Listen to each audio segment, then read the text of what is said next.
ಇನ್ನೊಂದು ಸಿಂಧೂರು ಲಕ್ಷ್ಮಣ ನಮ್ಮಲ್ಲಿ ಅದಲ್ಲ, ಅವ್ರ ರಮೇಶ್ ಜಾರಕಿಹೊಳಿ. ನಾವೆಲ್ಲ ಹೊಂದಾಣಿಕೆ ಮಾಡ್ಕೊಂಡ್ಬಿಟ್ಟು ಎಲ್ಲ ಜಾತಿಯೊಳಗೆ ಒಬ್ಬೊಬ್ರು ತಗೊಂಡು ಹೊಸ ನಾಟಕ ಕಟ್ಟಬೇಕನ್ನಂತ ಚಿಂತನೆ ರಾಜಕಾರಣ. ನಮ್ಮ ಈಶ್ವರಪ್ಪ ಅವ್ರಿಗೆ ಏನೋ ಅನ್ಯಾಯ ಆಗಿರ್ಬೋದು, ನಾವೇನು ಬಿಟ್ಟು ಕೊಡೋ ಮಕ್ಕಳಲ್ಲ. ಈಗ ನಾವೆಲ್ಲ ವಿಚಾರ ಮಾಡೋಣ, ಸಿದ್ದರಾಮಯ್ಯ ನಂತರ ಯಾರಪ್ಪ ಕರ್ನಾಟಕಕ್ಕಂದ್ರೆ ಈಶ್ವರಪ್ಪನವ್ರು ಬಿಟ್ರೆ ಮತ್ತೆ ಯಾರೂ ಇಲ್ಲ. ಅನ್ಯಾಯ ಮಾಡ್ಯಾರ, ಯಾರು ಮಾಡ್ಯಾರ ಎಲ್ಲ ನಿಮಗೂ ಗೊತ್ತದೆ, ನಮಗೂ ಗೊತ್ತದೆ. ಅವ್ರನ್ನ ವಾಪಸ್ ನಾವು ಕರ್ಕೊಂಡು ಹೋಗ್ತೀವಿ. ಒಂದ್ ವೇಳೆ ನಾವು ತ್ಯಾಗ ಮಾಡೋದು ಆಯ್ತು ಅಂದ್ರೆ ಈಶ್ವರಪ್ಪನವ್ರು ಮುಖ್ಯಮಂತ್ರಿ ಮಾಡೋತರ ನಾವು ಬಿಡುದಿಲ್ಲ.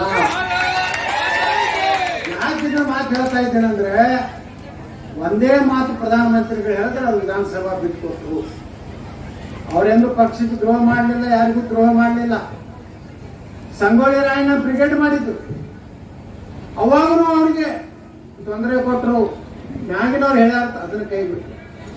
ಇನ್ನು ಮೇಲೆ ಈಶ್ವರಪ್ಪ ಸಾಹೇಬ್ರಿಗೆ ಒಂದು ಮಾತು ಹೇಳ್ತೀನಿ, ನಿಮ್ಮ ಜೊತೆಗೆ ವೀರರಾಯಣ ಕಿತ್ತೂರು ಚೆಮ್ಮಣ್ಣ ವಂಶಧಾರ ಅಂತ ನಾವು ಗಟ್ಟಿಯಾಗಿ ನಿಮ್ ಹಿಂದಿರ್ತೀವಿ ಅಂತ ಮಾತನ್ನ ನಾವು ಹೇಳಕ್ಕೆ ಬಯಸ್ತಾ ಇದ್ದೀನಿ.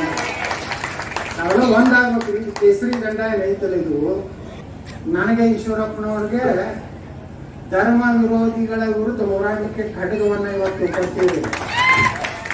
ನಾವು ಗಟ್ಟಿಯಾಗಿ ಬಿಡ್ತೀವಿ. ನಾವೇನು ನೆಲ ಮೇಲೆ ಚೇಂಜ್ ಆಗೋ ಗಿರಾಕಿಗಳಲ್ಲ, ಚೇಂಜ್ ಆಗಲ್ಲ ಅಂತಕ್ಕೇ ನಮ್ಗೆ ಇರ್ತಲ್ಲ. ಯಾರು ಹಿಂದೂ ಪರವಾಗಿ ಮಾತಾಡ್ತಾರಲ್ಲ ಅವ್ರ ಟಾರ್ಗೆಟ್ ಆಗ್ಲಕತ್ತಾರ. ಕರ್ನಾಟಕ ಯಾರು ಅಡ್ಜಸ್ಟ್ಮೆಂಟ್ ಅದಲ್ಲ ಅವ್ರು ಅನುಭವಿಸ್ಲಾಕತ್ತಾರ. ನಾವು ಬಂದಾಗ ನಾ ಮುಖ್ಯಮಂತ್ರಿ, ನೀವು ಬಂದಾಗ ನೀವು ಮುಖ್ಯಮಂತ್ರಿ, ಏನ್ ಇವರದ್ದು ವೀಕಿ ಕ್ಯಾಂಡಿಡೇಟ್, ನಾನು ಇವರದ್ದು ವೀಕಿ ಕ್ಯಾಂಡಿಡೇಟ್.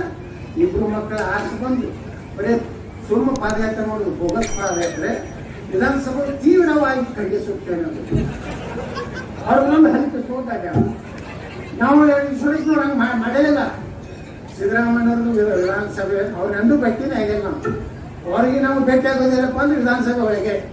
ಉಳುಕಿದವ್ರು ಯಾರಿಗೂ ಭೇಟಿ ಆಗ್ಲಾರ್ದೇ ನಮ್ಮ ಹಿಂದುತ್ವ ಸಲುವಾಗಿ ನಮ್ಮ ಸಮಾಜ ಹೊತ್ತು ನೋಡಿ, ನಮ್ಮ ಕೂಡಲ ಸಂಗಮ ಸ್ವಾಮಿಗಳು, ನಮ್ಮ ಸಮುದಾಯಕ್ಕೂ ಒಂದೇ ಬರೇ ಪಂಚಮಸಾಲಿ ಅಲ್ಲ, ಆದಿ ಗಣೇಶ, ಪಂಚಮ, ಕೂಡುವ ಕಲಿಗ ಏನು 2A ನಾವು ಟಚ್ ಮಾಡಲಿಲ್ಲ.